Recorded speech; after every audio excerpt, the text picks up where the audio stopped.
It's a wonderful day in West Virginia. Welcome to the Daily 304 Innovators and Entrepreneurs feature. Here at the Daily 304, we are committed to sharing the wealth, beauty, opportunity, and innovation that's here in wonderful, almost heaven, West Virginia. Today we are joined by Josh Spence. He's the Chief Information Officer for the state of West Virginia. He and his team oversee the technology strategy for the departments in the state, and they work to bring transparency and service to government. Josh Spence, thank you so much for joining us here today on the Daily 304. Oh, well, thanks for having me. Josh, you and I are West Virginians, and we're here to modernize and innovate and reach people with positive messages about the opportunities here.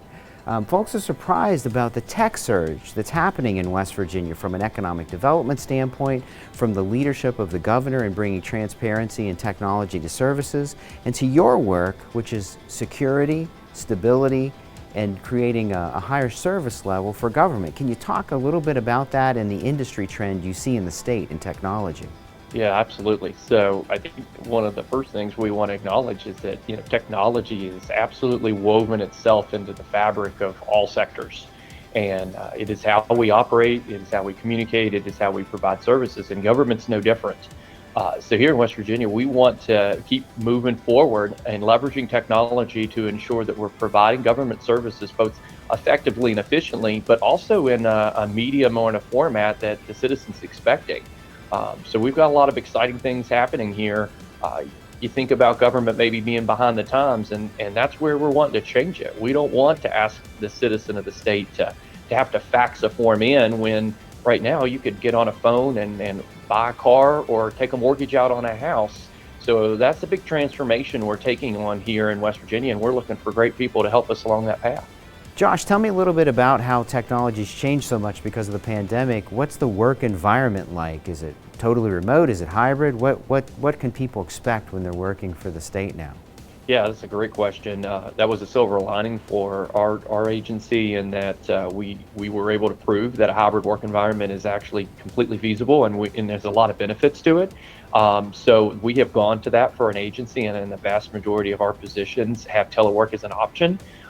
We do that leveraging technology tools, and it creates an additional work-life balance opportunity for the employee. Mm-hmm. And in addition to that, there were a number of our jobs, a number of our positions that required you to work out of the state capitol in Charleston, where our main office is.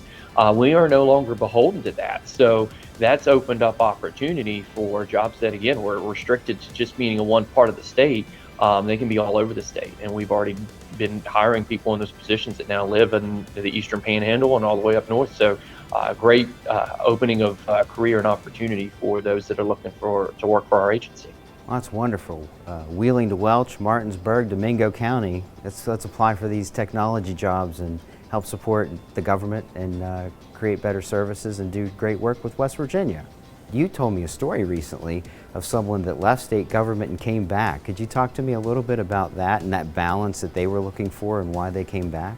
Yeah, absolutely. So I think what sometimes happens, and we get, in state government know that we don't pay as much as what maybe the private sector offers at times. And so that can sometimes attract people to go for that salary, that big salary that they're seeing. Unfortunately, what I think is there's a big gap here in expectation. Obviously, we expect hardworking people to work for the state, but we don't disrupt you as much as I think a private sector job can absolutely disrupt someone's personal life with an expectation that you're always on, no matter what it is. The business comes first, and so therefore, the amount of hours you end up working, if you look at your hourly rate in comparison to the state, it's not nearly as far off as you might think. And so that work-life balance, the state has great benefits. We offer, you get time off to enjoy, again, whether it's nature, family, friends, travel. That work-life balance and expectation and being able to kind of have that forecasted and understanding is just a great peace of mind, and I think it allows you to just really enjoy your job without that extra stress. Josh, we have a being a visionary and driving forward every day, trying to lead us in the challenge that we've had in modernizing government.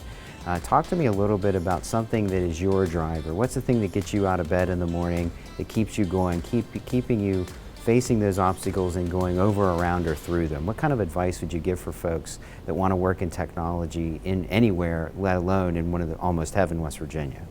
Yeah, absolutely. I think what gets me going with a passion is when you're people that tend to get in technology pick it up quickly. Technology just becomes something that they can pick up a new device, a new application, and they can almost teach themselves how it works. And that's just because it makes sense. They follow the logic, they understand what it does.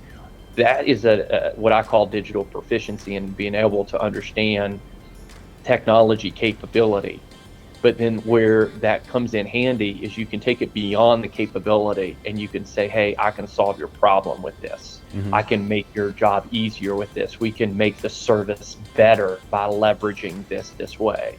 And drawing a bridge between capability to value, how you're going to leverage it to bring value, is a unique skill.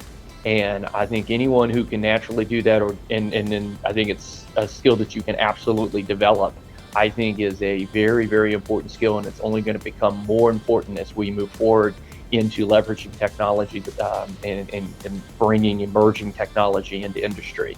Well, Josh Spence and I work together, human-centered design, innovation, vision, and you go at it every day on a lifelong learning process. And we appreciate all that you've done and the service that you give to the state. This is a short format feature. Tell me a little bit about the fastest way somebody can connect with you, the easiest way they can connect with you in your office to find out about the technology opportunities that you're hiring for today in Almost Heaven, West Virginia. What's the best way to connect with you?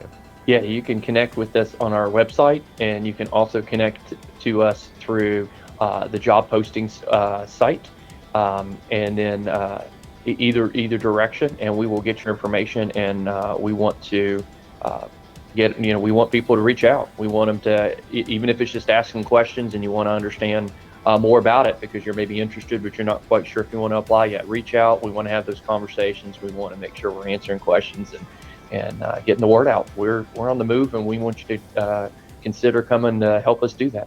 Josh Spence, thanks so much for your time today, and thanks for being on the Daily 304 today.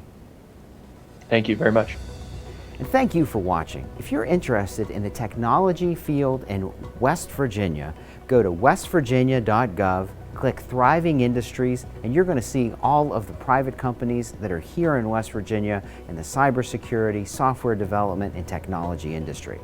Be sure to follow us also on all our social media channels at the Daily 304. You can also stay up to date with all the great things happening in beautiful Almost Heaven, West Virginia, by heading on over to wv.gov/daily304 and subscribe to our podcast wherever you listen to your podcast each and every day. Have a great day.